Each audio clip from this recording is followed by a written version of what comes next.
जोधपुर के doctor Sarvepalli Radhakrishna Ayurveda university में आयुर्वेद औषधि मानकीकरण चुनौतियों और समाधान विषय पर अंतर्राष्ट्रीय कॉन्फ्रेंस औषध मानकम का आयोजन किया गया, जिसमें राज्यपाल हरिभाऊ बागड़े ने शिरकत की। इस दौरान बतौर मुख्य अतिथि के तौर पर कैबिनेट मंत्री जोगाराम पटेल भी मौजूद रहे। राज्यपाल हरिभाऊ बागड़े ने आयुर्वेदिक औषधियों पर शोध को बढ़ावा देने के साथ ही असाध्य रोगों में भी उनके उपयोग के परीक्षण और प्रसार की दिशा में काम करने का आह्वान किया। इस दौरान आयुर्वेदिक शोध और मानकीकरण पर 6 MOU पर हस्ताक्षर किए गए। इस दौरान संसदीय कार्य मंत्री जोगाराम पटेल ने संबोधित करते हुए कहा कि सीएम भजन लाल शर्मा के नेतृत्व में राजस्थान को विकसित और समृद्ध प्रदेश बनाना है।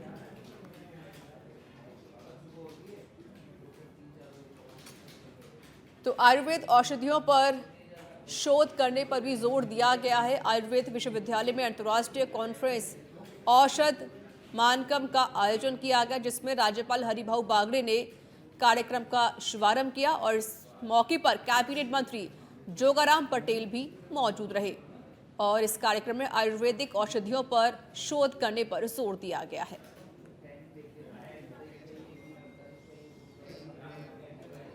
भारत के पड़ोसी देश बांग्लादेश में हिंदुओं के खिलाफ हो रही हिंसा की घटनाओं के विरोध में टोंक शहर में रैली निकाली गई। इसमें बड़ी संख्या में लोगों ने भाग लिया। टोंक में अपने प्रवास के दौरान स्थानीय विधायक और कांग्रेस नेता सचिन पायलट ने कहा कि पड़ोसी देश में हो रही हिंसा चिंता का विषय है। केंद्र सरकार को इस मुद्दे पर गंभीरता से अपना विरोध दर्ज कराना चाहिए। टोंक में सर्व हिंदू समाज की ओर से आक्रोश रैली भी निकाली गई। यह गोपाल जी के मंदिर से शुरू हुई, जो जिला कलेक्ट्रेट पहुंची और एडीएम को ज्ञापन सौंपा गया। ज्ञापन में कहा गया कि बांग्लादेश में हिंदुओं पर पिछले कई महीनों से हमले हो रहे हैं, मंदिरों को नुकसान पहुंचाया जा रहा है, वहां की पुलिस निर्दोष हिंदुओं की गिरफ्तारियां कर रही है। किसी भी देश में जहाँ हिंसा होती है वो बहुत दुर्भाग्यपूर्ण है और जब लोगों को टारगेट करके मारा जाता है या उन पर एक जानबूझकर आक्रमण किया जाता है तो उसको तो कोई स्वीकार नहीं कर सकता है। और अगर हिंदी बीजेपी का उनकी सरकार का अंदरूनी मामला है, मुझे कुछ नहीं कहना। मैं तो इतना चाह रहा हूँ कि प्रधानमंत्री अगर आ रहे हैं तो उनको राजस्थान के अंदर आकर जो पुराने वादे किए थे उनको पूरा करना चाहिए। और जो भी हम बांग्लादेश में कट्टरपंथियों की ओर से हिंदुओं पर हो रहे अत्याचार और हिंदू आस्था केंद्र, मंदिरों, धार्मिक स्थलों और पूजा स्थलों पर हो रहे लगातार हमलों के विरोध में झुंझुनू में आज सर्व हिंदू समाज द्वारा संतों के सानिध्य में विरोध मार्च निकाला गया। विरोध मार्च जेपी जानू स्कूल से शुरू होकर शहर के मुख्य मार्गों से होता हुआ कलेक्ट्रेट पहुंचा। कलेक्ट्रेट पर संतों के सानिध्य में हनुमान चालीसा का पाठ किया गया। हनुमान चालीसा पाठ के बाद संतों ने 5 सूत्रीय मांगों को लेकर एडीएम को राष्ट्रपति के नाम ज्ञापन सौंपा। ये अभी पिछले कई महीनों से बांग्लादेश में हिंदुओं पे बहुत ही अत्याचार हो रहे हैं। सरकार का बर्बरतापूर्वक रवैया है। वहाँ की अपनी बहन बेटी और सारा हमारा समाज बड़ा आक्रोशित है, आतंकित है और उनके विरुद्ध बड़े अत्याचार और नाचार हो रहे हैं। इस्कॉन जैसे मंदिर और उनके साधु संतों को गिरफ्तार किया जा रहा है। वकीलों ने उनके केस लेने मना कर दिया है। मतलब यूँ कहें कि बर्बरता की पराकाष्ठा पर है वो देश बांग्लादेश। तो हिंदूवादी संगठनों ने आज हमारे कलेक्टर साहब को ज्ञापन दिया है, तो उसकी एक प्रति हमारे माननीय प्रधानमंत्री जी आज सर्व हिंदू समाज की तरफ से बांग्लादेशियों द्वारा जो हिंदुओं पे अत्याचार हो रहा है, उत्पीड़न हो रहा है, तो उसके विरोध में ये सर्व समाज हिंदू समाज के द्वारा रैली निकाली गई है और हम उसका जो अत्याचार हो रहा है उसका घोर निंदा करते हैं और जो आशा रखते हैं कि भारत सरकार राष्ट्रीय स्तर पर उस पर कार्रवाई करे और हमारे जो संतों को जेल में डाला जा रहा है, मंदिरों को तोड़ा जा रहा है, माता बहनों के साथ अत्याचार किया जा रहा है, उनको बंद किया जाए। इसलिए हम आज विरोध प्रदर्शन करने के लिए यहाँ झुंझुनू कलेक्ट्रेट में आए हैं। खबर दूदू के फाकी से है, जहां पर श्रीरामपुरा गांव स्कूल के पास नालियों की सफाई नहीं होने के कारण नालियों का गंदा पानी सड़क पर जमा होकर दुर्गंध फैला रहा है। और बदलते मौसम के साथ मच्छर पैदा हो रहे हैं। ऐसी स्थिति में ग्रामीणों का सांस लेना भी मुश्किल होता जा रहा है और बीमारियां भी पांव पसार रही हैं। ग्रामीणों का कहना है कि ऐसे में अगर ग्राम पंचायत जल्द से जल्द समस्या का निस्तारण नहीं कर पाती तो सभी ग्रामीण एकजुट होकर ग्राम पंचायत मुख्यालय पर धरना प्रदर्शन करेंगे। लाखना पंचायत की श्रीरामपुर गांव की व्यवस्था है जो पंचायत ने कर रखी है। आज जो पंचायत की व्यवस्था है ये, इसमें इतनी गंदगी है, इस गंदगी का कोई निवारण नहीं हो रहा। कई बार शिकायत वगैरह हो गई, फिर भी पंचायत ने अभी तक कोई इसका निर्धारण नहीं किया। जब सरकारी स्कूल के बगल में यहाँ पे मच्छर वगैरह पैदा होते हैं, बच्चों को मलेरिया बुखार वगैरह इनका डर होता है, फिर भी पंचायत अभी तक कोई निवारण नहीं कर पा रही इसका। कई बार शिकायत करा दी है, ग्रामवासी कई बार अवगत करा दिया पंचायत को, पर पंचायत ने अभी तक कोई निवारण नहीं किया। आगामी दिनों में या तो पंचायत इसका निवारण करती है, नहीं करती है तो पंचायत के ताले लगाएंगे और प्रदर्शन की। खबर करौली के हिंडोन सिटी से है, जहां पर सदर थाना क्षेत्र के डूंगर पोछड़ी के पास वन विभाग के दस्ते पर खनन माफिया के गुर्गों ने हमला कर दिया। वन विभाग की टीम उस जगह अवैध खनन के खिलाफ कार्रवाई करने पहुंची थी और उसी दौरान ये हमला किया गया, जिसमें सहायक वनपाल और वनरक्षक घायल हो गए हैं। साथ ही सरकारी जीप में तोड़फोड़ करके आरोपी मौके से फरार हो गए। मामले में सदर थाना पुलिस और वन विभाग ने अलग अलग प्रकरण दर्ज करके जांच शुरू कर दी है। मुझे शाम करीब लगभग 6:30 समथिंग साकड़ा क्षेत्र में मशीन चलने की सूचना मिली। जब मैंने मौके पर स्टाफ को रवाना किया, स्टाफ मौके पर पहुंचा। मौके पर पहुंचकर इन्होंने एलएनटी मशीन को जब्त करने की कार्रवाई की थी और जैसे ही इन्होंने कार्रवाई वहाँ कर रहे थे तो घनश्याम मीणा कुछ लोग बाग आकर के वहाँ इनके साथ हाथापाई की, ऊपर उड़ा के उसे मार किया। सूचना दी के लिए गए थे हम, वहाँ मशीन पहाड़ में चलती हुई मिली। उस मशीन पे अपन ने सीजर मार्क का चस्पा किया और चस्पा करने के बाद में वो 8-10 लोग सांकड़ा गांव के घनश्याम मीणा, किल्लू मीणा आदि वो वहाँ पहुँचे और उन्होंने सीजर मार्का को काट दिया और जब्तशुदा मशीन को ले गए और हमारे ऊपर लाठी डंडों से हमला कर दिया। जैसे तैसे स्टाफ गाड़ी तक पहुँचा तो गाड़ी पे आकर भी उन्होंने गाड़ी पर भी हमला किया, गाड़ी की भी तोड़फोड़ की गई। जिला उपभोक्ता आयोग क्रम 1 जयपुर की सदस्य नीलम शर्मा का 5 वर्ष का कार्यकाल पूरा हो गया है। कार्यकाल पूरा होने पर जिला उपभोक्ता मंच प्रथम के अध्यक्ष डॉक्टर सूबे सिंह यादव और समस्त स्टाफ की ओर से उन्हें बधाई दी गई। जिला न्यायाधीश नुसरत बानो और सहायक जिला कलेक्टर डॉक्टर सरिता शर्मा ने भी कार्यक्रम के दौरान शिरकत करते हुए अपने विचार व्यक्त किए। विदाई कार्यक्रम में महावीर प्रसाद शर्मा, आर पारेख, भगवान दास अग्रवाल, ग्यारसी लाल मीणा, देवेंद्र मोहन माथुर, विजय अग्रवाल, बार एसोसिएशन अध्यक्ष पवन शर्मा, राजकुमार शर्मा, राजेश महेश्वरी, आर के मेहानी, साथ ही रमेश चंद्र शर्मा, श्याम सुंदर शर्मा सहित अन्य न्यायिक अधिकारी और कर्मचारी मौजूद रहे।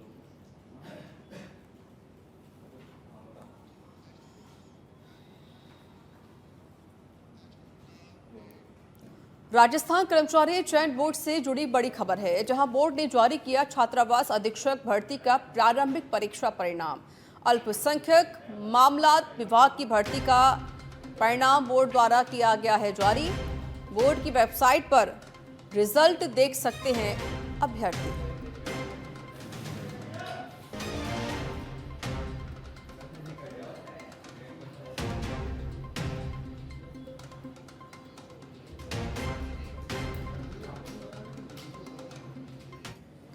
खबर खैरथल के कोट कासिम से है, जहां पर नाबालिग के साथ हुए दुष्कर्म के मामले में थाना अधिकारी के जरिए 1 महीने बाद भी कार्रवाई नहीं करने पर लोगों का गुस्सा फूट पड़ा है। सैकड़ों की संख्या में ग्रामीण एडीएम कोर्ट के सामने धरने पर बैठ गए। इस दौरान भाजपा के पूर्व विधायक रामहेत यादव, कोट कासिम के पूर्व सरपंच समेत कई लोग मौजूद रहे।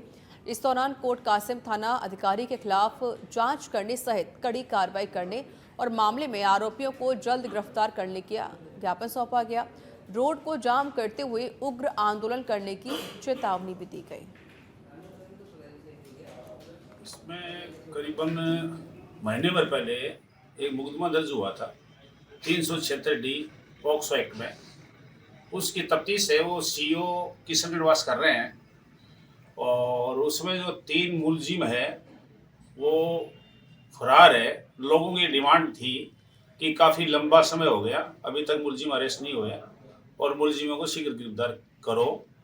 मैंने इनको आश्वस्त किया है, मैंने कहा पुलिस तन मन से लगी हुई है और शीघ्र से शीघ्र मुलजिमों को अरेस्ट कर लेगी। और आज अभी इस तरह की जानकारी मिली है कि इसमें एक मुलजिम है, उसको दस्तयाब कर लिया, पूछताछ कर रहे हैं और आगे की जो भी विधिक कार्रवाई है वो की जाएगी। और तीनों मुलजिमों के खिलाफ जुर्म प्रमाणित है।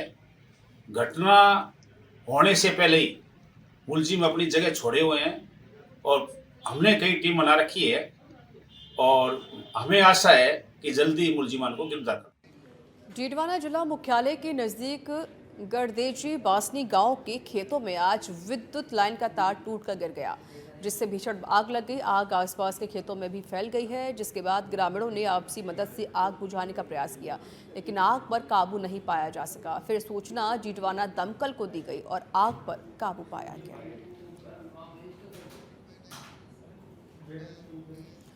टोडा भीम नगरपालिका ने शहर में अतिक्रमण हटाओ अभियान चलाया, जहां नगरपालिका ने मुख्य चौराहे पर बने सुलभ कॉम्प्लेक्स के सामने अतिक्रमण को हटाया। दरअसल कॉम्प्लेक्स के सामने अतिक्रमण होने से लोगों को परेशानियों का सामना करना पड़ रहा था।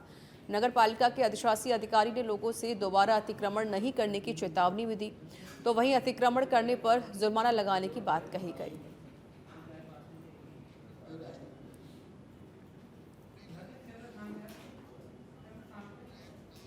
पाली के बाली से है, जहां पर कई दिनों पहले टिपरी गांव में पानी टंकी के पास एक लेपर्ड का नन्हा शावक मिलने की सूचना मिली, जिस पर क्षेत्रीय वन अधिकारी मौके पर पहुंचे और शावक को कब्जे में लेकर पशु चिकित्सक डॉक्टर जगदीश चौधरी से मेडिकल चेकअप करवाया गया। साथ ही मादा लेपर्ड की तलाश शुरू की गई है। तो खबर ये पाली के बाली से दे रहे हैं, जहां पर पानी की टंकी के पास एक शावक का एक बच्चा मिला। मादा लेपर्ड की तलाश फिलहाल की जा रही है, तो वहीं पर लेपर्ड के बच्चे को, शावक को, उसकी जांच पड़ताल कराई गई, डॉक्टर के पास भेजा गया और चेकअप करवाया गया। 29 तारीख को अपने ये नरेंद्र सिंह जी है सहायक वनपाल, इनको सूचना दी गई थी ग्रामीणों द्वारा टिपरी गांव से कि यहाँ पर कोई एक बच्चा चिल्ला रहा है बिल्ली टाइप का। तो वो हमने पता किया कि पैंथर का है। तो बाली रेंजर साहब और यहाँ के जो बाली का जो स्टाफ है, नरेंद्र सिंह जी वगैरह, ये सब लोग मौके पर पहुँचे। मौके पर पहुँच के इन्होंने अपने कब्जे में लिया बच्चे को। कब्जे में लेने के बाद में बाली रेंज में ले गए और वहाँ पर डॉक्टर साहब को बुला के इसका जो स्वास्थ्य परीक्षण कराया। स्वास्थ्य परीक्षण करने के बाद में जो भी ट्रीटमेंट देना था, हल्का फुल्का ट्रीटमेंट दिया, फर्स्ट एड दिया उसको। और उनके डॉक्टर साहब के दिशा निर्देश के ऊपर इसको थोड़ा गाय का दूध वगैरह मंगवाया था, गाय का दूध भी पिलाया। तो नहीं पिया, थोड़ा उन्होंने अंदर मटन डाल के बॉईल करने के लिए दूध के अंदर बताया था, तो मटन बॉईल किया दूध के साथ में और वो दूध इसको। खबर डीडवाना से है। अनियंत्रित होकर पिकअप ने खाई पलटी हादसे में लगभग 1 दर्जन से ज़्यादा लोग घायल बताए जा रहे हैं। सालासर रोड पर मिठड़ी गांव के पास ये सड़क हादसा हुआ है।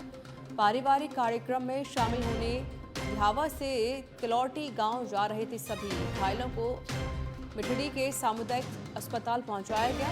आधा दर्जन लोगों को सीकर रेफर किया गया है। 4 घायलों को डीडवाना के बांगड़ जिला अस्पताल लाया गया है।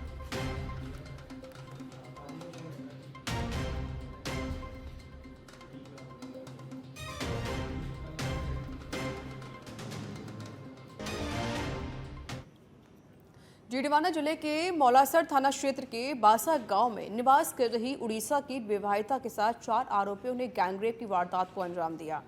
आरोपियों में भय आमजन में विश्वास का नारा देने वाली पुलिस गैंगरेप पीड़ित महिला के बार बार चक्कर लगाने के बावजूद मामला दर्ज नहीं कर रही है। पीड़िता ने थाने में जब सुनवाई नहीं हुई तो जिला पुलिस अधीक्षक कार्यालय में भी अपनी फरियाद लेकर 29 नवंबर को पहुंची और जिला पुलिस अधीक्षक हनुमान प्रसाद मीणा को अपनी फरियाद सुनाकर न्याय की गुहार लगाई, लेकिन यहां पुलिस अधीक्षक ने उनको सुना और उनके कार्यालय से सुनवाई की एक रसीद थमाकर मौलासर रवाना कर दिया गया। लेकिन आज 7 दिन बीत जाने के बाद भी महिला कभी थाने तो कभी पुलिस अधीक्षक कार्यालय के बार बार न्याय की आस में चक्कर लगा रही है। वहीं गैंगरेप के चारों आरोपी महिला पर मुकदमा नहीं करने का दबाव बना रहे हैं। मेरे साथ गैंग रेप हुआ है, तो वो रिपोर्ट मैंने एसपी के सामने मैंने रिपोर्ट दिया था। तो मेरे को एसपी सर बोले कि आप सुबह चले जाना मुलासर में आपकी कार्रवाई हो जाएगा। मैं सुबह मुलासर गया तो मेरे को बोल रहे कि आपकी कोई रिपोर्ट नहीं आया। फिर दूसरा दिन जब रिपोर्ट 12 बजे आया तो मेरे को बोले ठीक है आपकी कार्रवाई कर लेंगे। तो फिर वो दिन पूरा हो गया, मेरा कोई कार्रवाई नहीं किया गया। फिर मैं बार बार जा रहा हूँ, मेरे को आज नहीं बोले कि लेडीज़ कांस्टेबल नहीं है, कभी कोई नहीं है बोलते हैं मेरे को। मतलब टोंक के उनियारा में बरनेठा थाना क्षेत्र में एक गौ माता की करंट से मौत का गंभीर मामला सामने आया। गौ माता की मौत की सूचना पर बरनेठा थाना पुलिस और गौशाला अध्यक्ष टीम के साथ पहुंचे और मामले की पूरी जानकारी ली गई। फिलहाल पुलिस मामले की जांच कर रही है। मैं बरनेठा का रहने वाला हूँ और यहाँ पे रामपाल की लाइट के तार लगाता है रात को, और जैसे आदमी भी आते जाते रहते हैं यहाँ पे, कोई भी करंट से मर सकता है और ये बहुत बड़ी लापरवाही कर रहा है। आज ये गाय थी एक जो अचानक कैसे निकल के आ गई इधर, तो निकल के आने पर करंट के लग कर मर गई यहाँ पे ही। तो इस रामपाल की पे और उनके बच्चों पे सख्त सख्त कार्रवाई की जाए ताकि ऐसा कोई दोबारा कर ना सके। ये गौ हत्या का बहुत बड़ा मामला है, लोग तो गौ सेवा कर रहे हैं और ये गौ माता को मारने। खबर फलौदी से है, जहां युवक का नाक काटने का मामला सामने आया। सैलून की दुकान पर शेविंग कर रहा था पीड़ित युवक। कैंपर में सवार होकर आए 4 लोगों ने वारदात को अंजाम दिया। घायल युवक को जिला अस्पताल फलौदी लाया गया है। सूचना पर पुलिस जाब्ता भी अस्पताल पहुंचा। फलौदी के कलरा गांव का ये पूरा मामला है, जहां पर एक युवक की नाक काट दी गई।